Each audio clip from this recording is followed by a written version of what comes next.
Hello dear students and learner, welcome to civil centric and my name is Mohammad Shahnawaz Ahmad. और आज हम लोग अपने लेक्चर में जो बात करेंगे वो बहुत ही इंटरेस्टिंग टॉपिक है और जिसका नाम होगा एक्सेस प्रेशर। ठीक है, और सबसे पहले हम लोग ये सीखेंगे कि एक्सेस प्रेशर होता क्या है and then find out the intensity of excess pressure in different cases. हम लोग फिर ये भी देखेंगे कि अलग अलग केसेस में एक्सेस प्रेशर की जो इंटेंसिटी होती है वो क्या होती है। क्लियर है? तो सबसे पहले हम लोग बात करेंगे कि एक्सेस प्रेशर क्या है। देखो, तो हम यहां पर आपको हेडिंग दे देते हैं एक्सेस प्रेशर, जिसको हम डिनोट करेंगे।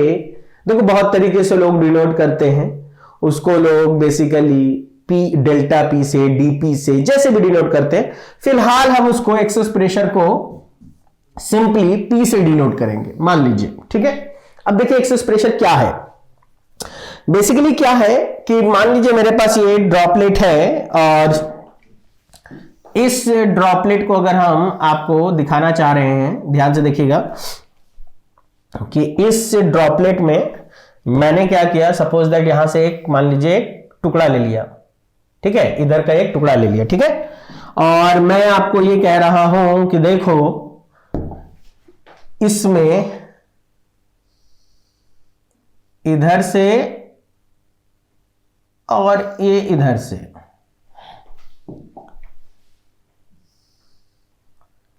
ऐसे देखो। मैंने क्या कहा कि देखिए, ये जो ड्रॉपलेट था उसका एक टुकड़ा लिया है मैंने, और उस टुकड़े को अगर हम ध्यान से देख रहे हैं तो इन साइड से जो अंदर, इसके अंदर जो मौजूद होंगे मॉलिक्यूल्स, इनसाइड मॉलिक्यूल्स जो मौजूद होंगे वो अंदर से इसके सरफेस के ऊपर क्या कर रहे होंगे, प्रेशर लगा रहे होंगे। मतलब क्या है, मान लो एक वाटर ड्रॉपलेट ले लें। वाटर ड्रॉपलेट के मॉलिक्यूल है और वो मॉलिक्यूल क्या कर रहे होंगे, अंदर से आपको उस सरफेस पर, जो लिक्विड का सरफेस उसको घेर के रखा हुआ है, उसके ऊपर क्या कर रहे होंगे, फोर्स लगा रहे होंगे, है ना। तो बेसिकली क्या है कि अंदर से जो मॉलिक्यूल उसके सरफेस पर एक फोर्स लगा रहा होगा, वो फोर्स पर यूनिट एरिया जो होगा वो प्रेशर, कौन सा प्रेशर होगा, इनसाइड प्रेशर होगा। यानी कि उस ड्रॉपलेट के, उस बबल के इनसाइड से जो उसके सरफेस पर प्रेशर लग रहा है वो pressure is called inside pressure, और उसको हम डिनोट करेंगे पीआई से। ठीक है, और चूंकि देखो, और एक चीज और है जो इससे पहले मैंने लेक्चर में आपको बताना चाहा था बट मैं भूल गया था, अभी फिर से बता रहा हूं, सुनिए। बेसिकली मैंने बताया था कि surface tension is the property of liquids only, और ये प्रॉपर्टी तभी दिखेगा जब लिक्विड एंड गैस का इंटरफेस मिलेगा। ठीक है, तो सरफेस टेंशन मिलेगा हमेशा लिक्विड की सतह पर, लेकिन कौन सी सतह पर, उस सतह पर मिलेगा जिस सतह का कांटेक्ट कहीं ना कहीं किसके साथ हो जाए, गैस के साथ हो जाए। यानी कि आप कह सकते हो कि ये लिक्विड गैस इंटरफेस पर मिलता है। क्लियर है? ठीक है, दूसरी चीज, वाटर के केस में आपको बता दिया जाए कि वाटर के केस में आपको जो सरफेस टेंशन की वैल्यू होती है वो होती है 0.073 के करीब। ठीक है, 21 डिग्री सेल्सियस पर। बट ये सब स्टैटिक डेटा है, ये सब कभी आपसे पूछा नहीं जाएगा, लेकिन यूं ही मैंने बता दिया। और जनरल आपको याद रखना है कि वाटर एयर इंटरफेस के लिए जो सरफेस टेंशन की वैल्यू होती है वो 0.073 न्यूटन मीटर होती है, और मरकरी एयर इंटरफेस के लिए जो वैल्यू होती है वो होती है 0.048। ठीक है, तो आपको 0.48, तो बेसिकली मरकरी का जो केस होता है ना, वो मरकरी के केस में सरफेस टेंशन की वैल्यू ज्यादा होगी। किसके कंपैरिजन में? वाटर के कंपैरिजन में। अक्सर पूछा जाएगा कि सरफेस टेंशन किसका ज्यादा होता है, मरकरी का कि वाटर का। ऑब्वियस सी बात है, मरकरी के पास कौन सी फोर्स बहुत यूज होता है, बहुत ज्यादा होता है with comparison to water. That's why mercury air interface पर जो सरफेस टेंशन होगा वो ज्यादा होगा with comparison to water air interface पर। ठीक है, क्लियर है? वैसे इनकी जो डेटा है, जो वैल्यूज हैं, आपको याद रखने की जरूरत नहीं, वो आपको एग्जामिनेशन में हमेशा क्वेश्चन में दिया जाएगा। केवल याद क्या रखना है कि मरकरी एयर इंटरफेस पे जो सरफेस टेंशन की वैल्यू होगी वो वाटर एयर इंटरफेस पे जो सरफेस टेंशन की वैल्यू होगी उससे ज्यादा मिलेगी। क्यों? क्योंकि मरकरी के पास बहुत ही ज्यादा कोहेसिव फोर्स होता है, and the only reason of surface tension is cohesive force. That's why mercury has more surface tension than that of water. Clear है? चलिए, तो अब देखिए, हमने कहा कि इसके अंदर जो भी मॉलिक्यूल्स मौजूद था वो इसके सरफेस पर क्या कर रहा था। ये सपोज दैट हमने कहा, मान लीजिए ये वाटर ड्रॉपलेट है, मान लो ये वाटर ड्रॉपलेट है। ठीक है, तो इसके अंदर जो भी वाटर के मॉलिक्यूल्स होंगे वो इसके सतह पर क्या कर रहे हैं, फोर्स, और ये हर जगह लग रहा होगा, लेकिन हमने एक छोटा सा टुकड़ा काटा है, बस इतना सा, ठीक है। इसके अंदर से जो उसके सतह पर फोर्स लग रहा है पर यूनिट एरिया से डिवाइड करेंगे तो क्या मिलेगा, इनसाइड प्रेशर होगा, यानी कि बबल के इनसाइड से जो प्रेशर उसके सरफेस पे लग रहा है वो इनसाइड प्रेशर है, ठीक है। यानी कि पी जो है ये कौन सा प्रेशर है, दिस इज इनसाइड प्रेशर, ठीक है। और बाहर से, क्योंकि अंदर देखो वाटर ड्रॉपलेट है, वाटर के मॉलिक्यूल से जो इसके पे हिट कर रहे हैं, बाहर में एयर मौजूद होगा और ये एयर चारों तरफ से इसके ऊपर क्या कर रहा होगा, प्रेशर लगा रहा होगा, और ये जो बाहर से प्रेशर लग रहा है वो प्रेशर क्या कहलाता है, आउटसाइड प्रेशर, जिसको हम लोग किससे डिनोट करेंगे, पीओ से, ठीक है। यह है मेरा पीओ, जिसको हम लोग आउटसाइड प्रेशर कह रहे हैं, जो बाहर से गैस इसके ऊपर लगा रहा होगा, ठीक है। और दोनों के बीच में जो डिफरेंस इन प्रेशर आएगा वो कहलाएगा एक्सेस प्रेशर, ठीक है। अब सवाल ये उठता है कि दोनों में प्रेशर का डिफरेंस है भी कि नहीं है, क्योंकि आपके दिमाग में ये आता होगा कि सर अगर प्रेशर डिफरेंस होगा, अंदर या बाहर के प्रेशर में फर्क आ रहा है, तो ये बबल फूटा क्यों नहीं, रप्चर क्यों नहीं किया, ये ऐसा ही क्यों मेंटेन है। तो सुनिए, कोई भी चीज अनबैलेंस तब होगी जब उसमें फोर्स अनबैलेंस होगा, प्रेशर से दिक्कत नहीं है, ठीक है। तो बेसिकली क्या है कि आपको अंदर से जो प्रेशर मिल रहा है और बाहर से जो प्रेशर इसको मिल रहा है, इन दोनों में फर्क है, और वो फर्क किधर से है, देखो ध्यान से। आपको अगर मान लीजिए सपोज दैट मैंने एक ये लिया और ये ऐसे बराबर कर दिया, ठीक है, ये दोनों बराबर होने का मतलब ये है कि इनसाइड आउटसाइड बराबर था, लेकिन यहां पर हमको एक कर्वेचर मिल रहा है, और कर्वेचर इसलिए मिल रहा है क्योंकि इनसाइड का प्रेशर आउटसाइड से क्या है, ज्यादा है, तभी तो कर्वेचर मिल रहा है। और वो कितना ज्यादा होगा, वो इतना ज्यादा है कि ये कर्वेचर को क्रिएट कर सके, ठीक है। तो आपको यहां से एक बात पता चली कि inside pressure is always more than that of क्या होगा, आउटसाइड प्रेशर होगा, और इन दोनों प्रेशर का जो डिफरेंस होगा वो प्रेशर डिफरेंस क्या कहलाएगा, this is called excess pressure. इसको क्या कहा जाएगा, this is called excess pressure, इसको क्या कहेंगे, एक्सेस प्रेशर। और ये प्रेशर, तो आपके दिमाग में ये भी आ रहा होगा कि सर अंदर से प्रेशर ज्यादा है बाहर से कम है, ये टूट क्यों नहीं रहा है, इसलिए नहीं टूट रहा है माय डियर, क्योंकि देखो अंदर से जो फालतू प्रेशर लग रहा है ना, उसको कौन बैलेंस कर रहा है, सरफेस का सरफेस टेंशन। यही है वो सिग्मा जो इसके द्वारा लगाए गए फोर्स को क्या कर रहा होगा, बैलेंस कर रहा होगा, ठीक है। इसीलिए रप्चर नहीं कर रहा है, क्योंकि अगर सरफेस टेंशन एक्शन में नहीं आता ना, वरना क्या था, ये अंदर से ज्यादा था, ये बाहर से कम था, ये तोड़ते हुए बाहर निकल जाता, उसको नहीं तोड़ पा रहा है क्योंकि ये सरफेस जो है ना, ये इधर से आया, सरफेस का इधर और इधर टेंशन उसको खींच के रखा हुआ है कि नहीं तुमको टूटने नहीं देंगे, इसलिए इनसाइड का प्रेशर ज्यादा है, आउटसाइड का प्रेशर कम है। हमेशा याद रखिएगा, अक्सर पूछा जाएगा कि बबल जो है उसमें किधर साइड प्रेशर ज्यादा होता है, तो कॉन्केव साइड प्रेशर हमेशा क्या होता है, ज्यादा होता है। कॉन्वेक्स साइड हमेशा प्रेशर क्या होगा, कम होगा, यानी इन साइड का प्रेशर ज्यादा होगा, आउटसाइड का प्रेशर कम होगा, और इन दोनों के बीच का जो डिफरेंस मिलेगा वो क्या कहलाएगा, एक्सेस प्रेशर कहलाएगा। तो फिलहाल अभी हम लोगों को एक बात समझ में आई कि आपको इसमें जो एक्सेस प्रेशर है वो हमेशा इन साइड से आउटसाइड की तरफ लगेगा, एक्सेस प्रेशर किधर लगेगा, इन साइड से आउटसाइड की तरफ लगेगा। और अगर इसको हम लोग और डायग्रामेटिकली देखें तो देखो आपको दिखाते हैं, मैंने कहा कि देखिए यही मेरा एक बबल है, ठीक है, और इस बबल में हम आपको दिखा रहे थे कि देखिए इस तरीके से हम आपको दिखा रहे हैं। मैंने जानबूझ के ऐसा डायग्राम बनाया, क्यों, क्योंकि देखो आपको यह समझ में आ जाए कि आपको अंदर से बाहर की तरफ जो प्रेशर लग रहा होगा इसका लाइन ऑफ एक्शन ऐसा होगा, ये सब, ठीक है, और बाहर से अंदर की तरफ जो लग रहा होगा उसका लाइन ऑफ एक्शन ये होगा, ठीक है।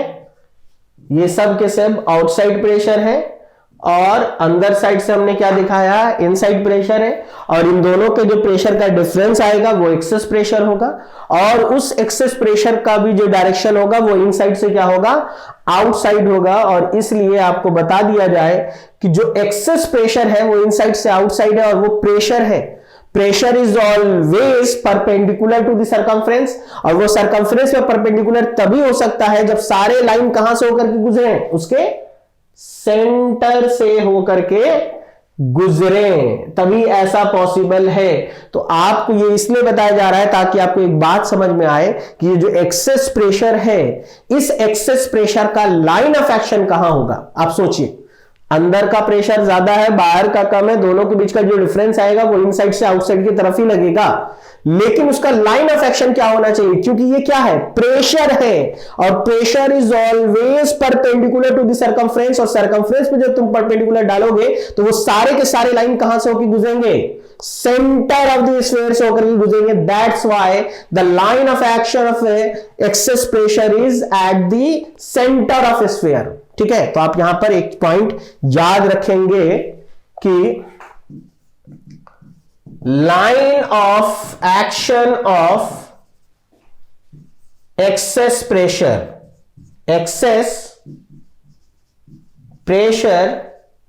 Is always at the centre of sphere, यानी कि जब भी हम एक्सेस प्रेशर को दिखाना चाहेंगे तो उसका जो पॉइंट ऑफ एक्शन दिखाएंगे वो स्फीयर के सेंटर को दिखाएंगे। क्यों दिखाएंगे, समझ में आ गया, ठीक है, क्लियर है। चलिए अब इस एक्सेस प्रेशर को हम लोग कैलकुलेट करना सीखेंगे with the help of surface tension, और इसी को आप कह सकते हो कि ये मेरा एप्लीकेशन ऑफ सरफेस टेंशन है। क्या है, एप्लीकेशन ऑफ सरफेस टेंशन है। तो हम लोग कह सकते हैं हेडिंग में कि application of surface tension in calculation of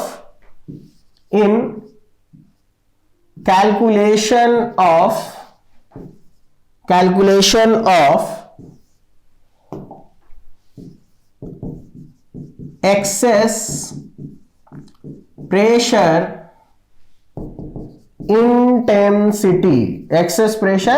intensity, ठीक है। अब इसमें भी हम ले लेते हैं केस 1, क्योंकि अलग अलग केसेस हो सकते हैं। हमने पहला केस ले लिया फॉर लिक्विड ड्रॉपलेट और एयर बबल, ठीक है। देखिए यहां पर हमने लिखा है लिक्विड ड्रॉपलेट का केस या एयर बबल का केस। क्यों ऐसा लिखा हमने, क्योंकि देखो दोनों ही सिचुएशन में बिल्कुल सेम फंडामेंटल है, सेम रिजल्ट आएगा, इसलिए दोनों को एक ही बार लिख दिया हमने। ऐसा क्यों लिखा, क्योंकि देखो अगर हम लिक्विड ड्रॉपलेट लेते हैं तो लिक्विड ड्रॉपलेट का क्या मतलब है। अगर आपसे कोई पूछे कि लिक्विड ड्रॉपलेट का क्या मतलब है, तो आप कहोगे कि सर लिक्विड ड्रॉपलेट का मतलब यह है कि पानी का बूंद है, बारिश की बूंद है, कोई भी लिक्विड का बूंद है। लेकिन वो है क्या, देखो बारिश की बूंद को अगर ध्यान से देखोगे तो तुमको पता चलेगा एक पानी से भरा हुआ एक गोल स्फेरिकल बूंद है जो कि हवा में है। एक पानी की बूंद टपकाएंगे तो वो हवा के समुद्र में है ना। दैट इज की आपका जो बबल है वो बबल कैसा है, आपका बबल कुछ ऐसा है, देखिए ये है, ठीक है। लिक्विड ड्रॉपलेट, इसके अंदर सारा का सारा लिक्विड भरा हुआ है, बाहर हवा है, तो हवा और लिक्विड का वो सतह जो कांटेक्ट में आएगा उसके ऊपर सरफेस टेंशन आएगा। तो यहां पर एक ही सतह है जिस पर सरफेस टेंशन आ रहा है, क्लियर है। लेकिन अगर हम पूछे एयर बबल क्या है, तो एयर बबल कहां देखते हो, आप गौर करो, आप अपने घर में एक पानी का बोतल उठाना, उसको ऐसे शेक करके देखो, उसमें दिखेगा बीच में हवा का बबल। तो पता चला कि अरे सर ये तो ये है कि लिक्विड में हवा कैप्चर हो गया है, लिक्विड में हवा कैप्चर हो गया है, तो अंदर एयर है और उस एयर को लिक्विड का एक सतह ऐसे घेरे हुआ है। यहां भी हवा और लिक्विड का जो कांटेक्ट है वो एक ही सतह पर है और बिल्कुल सेम फंडा से होगा। तो सुनो, लिक्विड ड्रॉपलेट हम हमेशा एयर के समुद्र में, एयर के ओशियन में लिक्विड ड्रॉपलेट मिलेगा एंड वाटर के ओशियन में एयर बबल मिलेगा। दोनों ही केस में एक ही सतह कांटेक्ट में आती है और एक ही सतह पर सरफेस टेंशन आता है। दैट्स वाई दोनों केस को अलग अलग डिस्कस ना करके हम लोग एक ही केस में डिस्कस करते हैं और दोनों के लिए रिजल्ट सेम ही होता है। समझ आया? ठीक है, चलिए देखिए।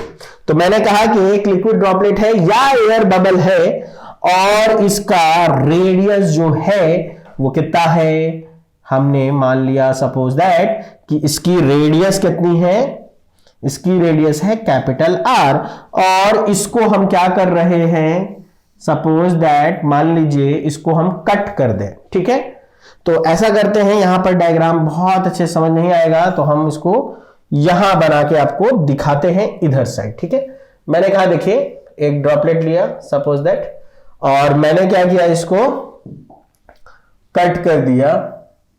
ठीक है, 2 हाफ्स में और इसका जो रेडियस है वो रेडियस कितना है, सपोज दैट हमने माना कि इसका रेडियस है कैपिटल आर और इसका जो सरफेस टेंशन है वो सिग्मा और इसको हम क्या कर रहे हैं,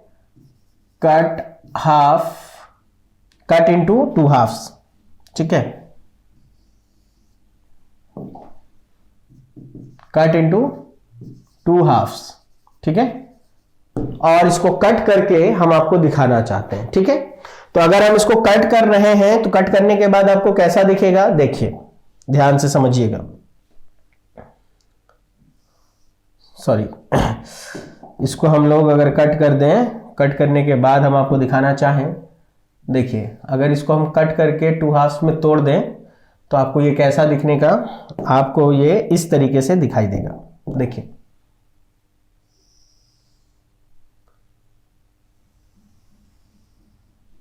और इसको हम आपको और बेहतर तरीके से भी समझाएंगे, तो आपको घबराने की जरूरत नहीं है। आपको देखिए बहुत प्यार से हम आपको इसको समझाते हैं, ध्यान से देखिएगा ये एक्चुअली हो क्या रहा है। देखिए मैंने क्या किया, मैंने आपको बस दिखाया कि देखिए ये एक है, आपको ये दिखाना चाह रहा हूं कि हम लोग किस तरीके से इसको देखेंगे।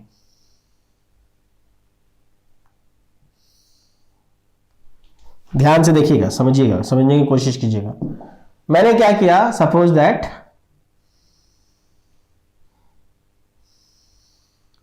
मैंने एक स्फीयर लिया और उस स्फीयर को क्या कर दिया, 2 हाफ्स में तोड़ दिया। ठीक है, कुछ हाफ पोर्शन ऊपर गया, बाकी हाफ पोर्शन नीचे दिखाया है। बेसिकली ये टूटा नहीं, हम तोड़ के दिखाना चाहते हैं। हमने क्या किया, एक लेमन लिया, लेमन को बीच से काट दिया या काटने की कोशिश कर रहे हैं। क्या होगा, यहां पर ध्यान से देखिएगा, यहां पर जो मौजूद मॉलिक्यूल होगा वो यहां पर मौजूद मॉलिक्यूल को अपनी तरफ क्या करेगा, खींचेगा। क्यों खींचेगा, क्योंकि भाई दोनों के बीच में कोहेजन है और सरफेस टेंशन एक्ट कर रहा है। ठीक है, और ये नीचे वाला ऊपर वाले को नीचे की तरफ खींचेगा, अपनी तरफ खींचना चाहेगा, क्योंकि हम इन दोनों को अलग करना चाहते हैं। तो इस पर टेंशन सिग्मा इधर आएगा, इस पर टेंशन सिग्मा इधर आएगा। सिमिलरली यहां वाला पोर्शन को नीचे खींचा जाएगा। ठीक है, इस तरीके से, और यहां पे जो मॉलिक्यूल मौजूद होगा इसको ऊपर खींचा जाएगा इस तरीके से।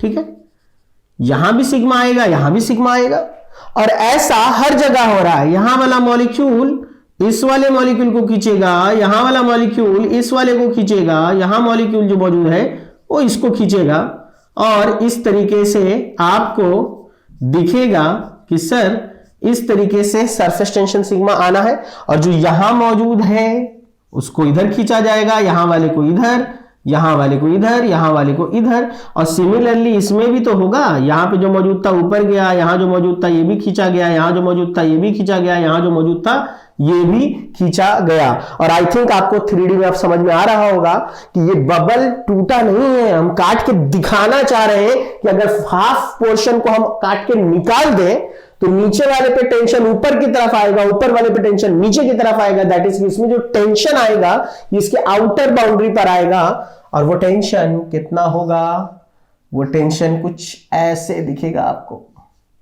सर वो टेंशन जो है वो इस तरीके से आपको दिख रहा होगा, ठीक है।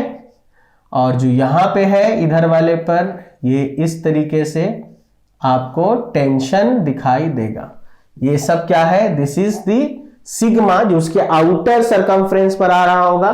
दैट इज कि इस कटोरी की आउटर बाउंड्री का जो लेयर है, जैसे क्या है, एक गोल सा वाटरमेलन है और उसको कट कर दिया, तो हवा के कांटेक्ट में केवल बाहर वाला था ना, तो केवल आउटर सरकमफ्रेंस पे जो मॉलिक्यूल मौजूद होगा वही अपने बगल वाले को खींच रहा होगा, ठीक है। और वो जो सरकमफ्रेंस ऑफ दी उसका होगा, यानी वो जो सर्कल बनेगा उस पर आपको सरफेस टेंशन ऊपर की तरफ आएगा। और जबकि हमको पता है कि एक्सेस प्रेशर किधर एक्ट करता है, तो एक्सेस प्रेशर जो एक्ट करता है वो कहां एक्ट करता है, वो सेंटर ऑफ द स्फीयर पर, और इसके स्फीयर का जो सेंटर मिलेगा वो यहां कहीं होगा, और इसके ऊपर ये एक्ट कर रहा होगा इस तरीके से अंदर की तरफ, ठीक है। तो हम लोगों को पता ये चला कि ये जो है ना, ये मेरा एक्सेस प्रेशर है जो P I minus P outside है, और ये सब क्या है, this is your surface tension sigma, ठीक है। ये क्लियर है, डायग्राम से समझ में आया, हमने कट कर दिया इसको। तो अब हम लोग क्या कहेंगे कि under equilibrium condition, under equilibrium condition, equilibrium condition ये कहता है कि ये तब तक रप्चर नहीं करेगा जब तक कि सरफेस टेंशन फोर्स और एक्सेस प्रेशर फोर्स आपस में बैलेंस्ड रहेगा या बराबर रहेगा, क्योंकि देखो दोनों का जो डायरेक्शन है वो अपोजिट है, ठीक है, और लाइन ऑफ एक्शन एक ही होगा। तो अब हम लोग कह सकते हैं कि under equilibrium condition surface tension force बराबर आना चाहिए किसके, एक्सेस प्रेशर फोर्स के। अब सरफेस टेंशन क्या होता है, फोर्स पर यूनिट लेंथ, तो यहां पर सरफेस टेंशन फोर्स क्या होगा, सिग्मा इंटू लेंथ। तो sigma is the surface tension of the liquid droplet या एयर बबल जो भी है।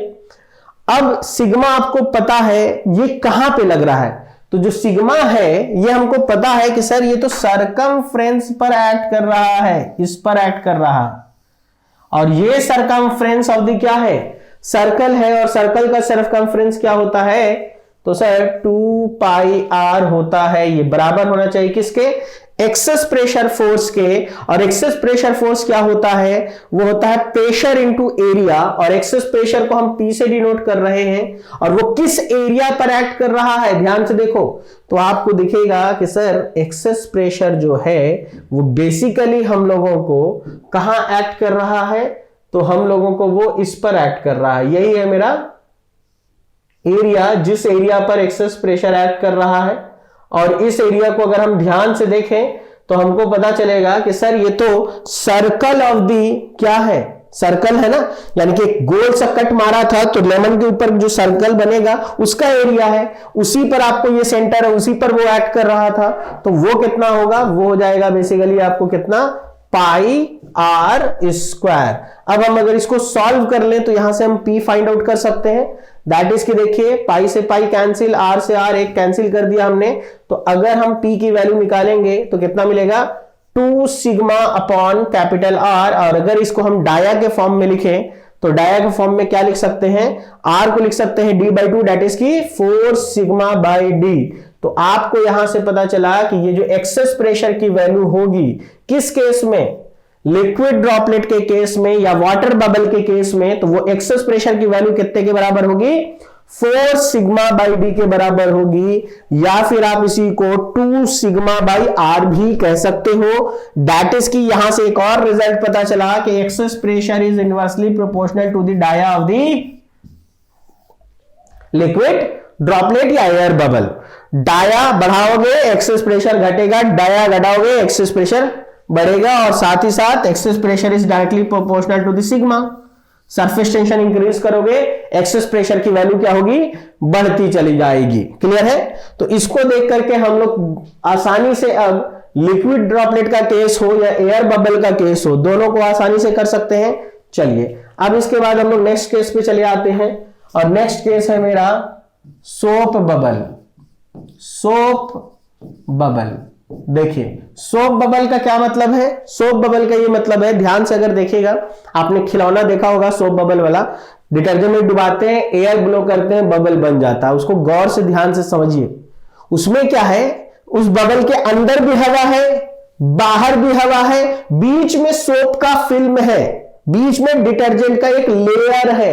तो इस बार जो है ना वो ऐसा है कुछ, आपको दिखाने के लिए इतना बड़ा फिल्म दिखाया जा रहा है, जबकि ये ऐसा नहीं है। इसमें सोप भरा हुआ है, ये सब सोप भरा हुआ है ना। तो इस बार आपको जो सरफेस टेंशन आएगा ना वो अंदर वाली सतह पर भी होगा और बाहर वाली भी सतह पर होगा। और हम रेडियस कितना मान के चल रहे हैं, कैपिटल आर। और चूंकि ये थिकनेस इतनी कम होती है कि अभी हम लोग सोप फिल्म की थिकनेस को क्या करके चल रहे हैं, नेग्लेक्ट करके चल रहे हैं। ठीक है, इसको भी हम क्या कर देंगे, कट इनटू 2 हाफ्स कर देंगे, 2 हाफ्स।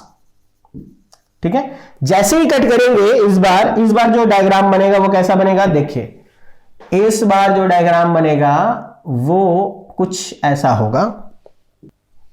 ठीक है, इसी पे हम क्या करेंगे, एक और फिल्म बनाएंगे। ये अंदर वाला फिल्म दिखाया, अब इसके ऊपर वाला फिल्म दिखा देते हैं। देखिए इसके ऊपर वाला फिल्म दिखाएंगे, वो कुछ ऐसा दिखेगा।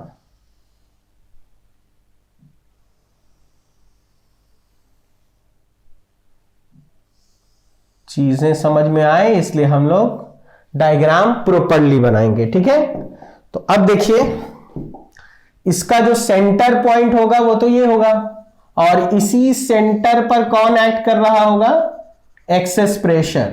ठीक है, लेकिन इस बार जो सरफेस टेंशन आएगा अंदर वाले लेयर पे भी होगा, बाहर वाले लेयर पे भी होगा। ठीक है, तो बेसिकली अंदर वाले लेयर पे जो आपको है वो हम इसको इस तरीके से दिखा देते हैं। मान लो हमने कहा कि देखिए अंदर वाले पे जो आ रहा है ना सरफेस टेंशन, वो इस तरीके से हम आपको दिखा रहे हैं। ठीक है,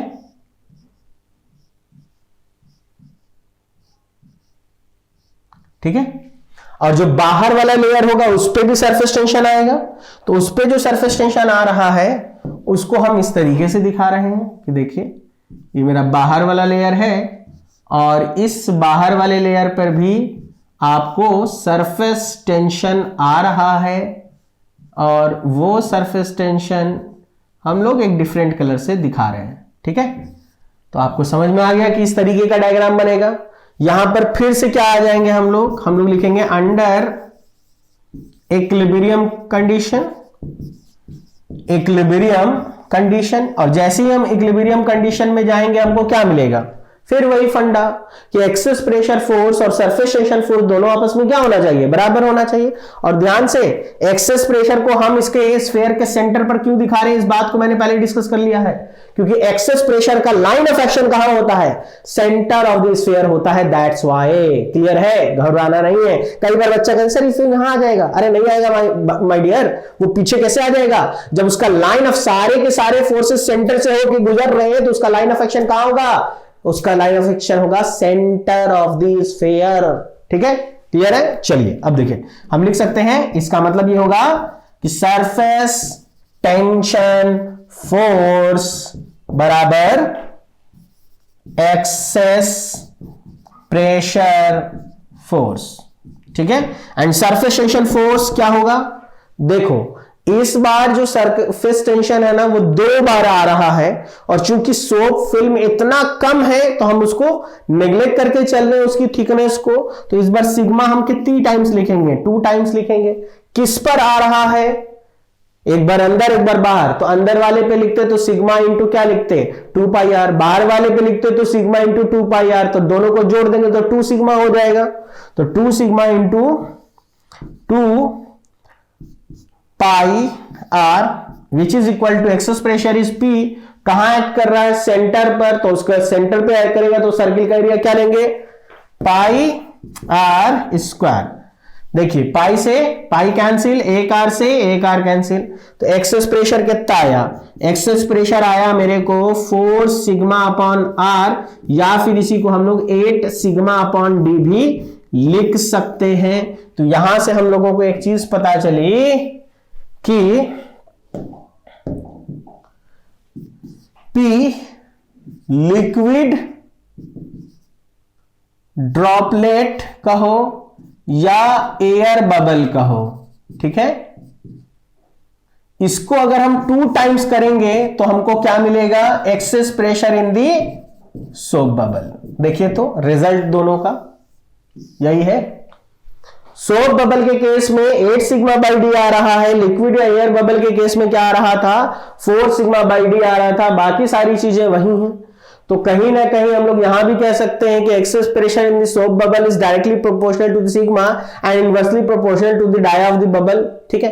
तो कहने का मतलब यह है कि इन दोनों को देख करके हम आसानी से क्या कर सकते हैं, सोप बबल के अंदर और लिक्विड ड्रॉपलेट के अंदर, दोनों के अंदर हम लोग एक्सेस प्रेशर को क्या कर सकते हैं, कैलकुलेट कर सकते हैं। क्लियर है, ठीक है। तो फिलहाल आज हम लोग इस लेक्चर में यहीं तक रहने देते हैं। अब फर्दर नेक्स्ट लेक्चर पढ़ेंगे तो हम लोग लिक्विड जेट में कैलकुलेट करना सीखेंगे, ठीक है। कुछ स्पेशल केसेस होंगे उनको भी हम लोग देखना सीखेंगे। क्लियर है। फिलहाल इस लेक्चर में हम लोग यहीं तक रहने देते हैं। तब तक के लिए गुड बाय, टेक केयर।